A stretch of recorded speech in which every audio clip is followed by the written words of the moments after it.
It's me, baby. I know you done heard it all before, but I wanna take it back to the good old days. Good home cooked food, good old steak, long walks in the park, we would talk forever. All that I know, from the hand-me-down, round-the-bottle, blue-collared recipes of writers and woodcarvers that are my family, is that my father's side never missed one Sunday in church. Despite the down-the-ladder passings of whiskey-withered livers and empty high school diploma frames, I am told the last name Falkner's got a spine to it in Mississippi.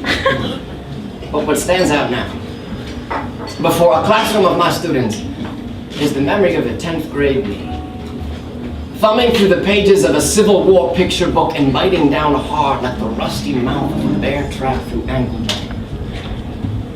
A father-son portrait in the shade of a poplar tree gloating beneath a pinated body in the breeze like kindergarten artwork stuck to the frame.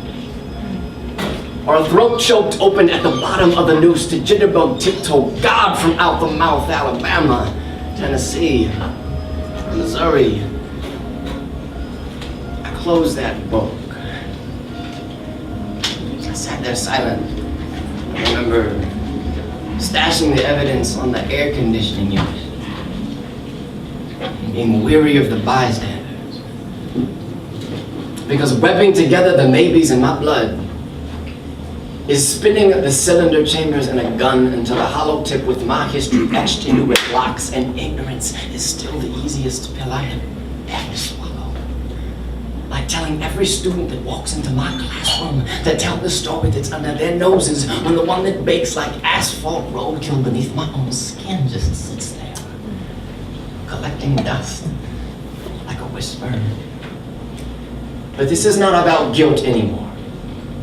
This is not about a white boy feeling bad, putting it all together and getting over it anymore. This shit is about anger and never being taught the right way.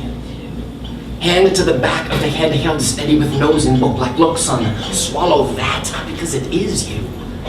At the way that 24 years can fly without ever being asked how I felt about the best of edited mixes that us white boys digest in the learning of our skin. We pocket the stories that leave us naked in the darkest folds of the mouth, and silence is volume enough when our words clean around them like a roommate's mess to let fester, let ooze into vinegar. But the nauseating recipes of secret trees, dangling hang ropes and charred bones bottomed in the mud of the little pigeon that get exchanged at my family's gathering, seldom as sober apologies, all of that makes believing in these kids even easier. Because a blindfolded fight is too damn hard. And I am too tired to pull the Band-Aid off slow.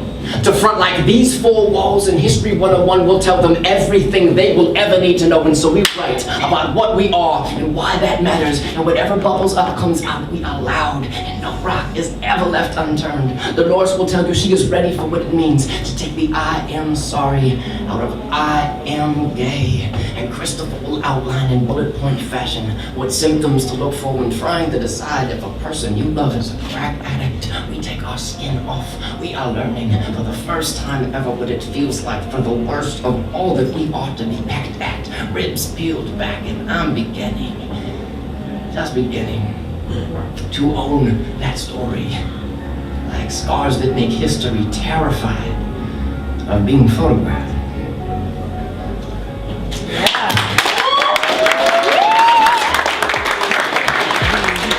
The golden era, never thought you'd be my ex-dame. Jones on the phone, used to give you a long pet name. Now I feel alone, got me zoning off track, looking at your pics.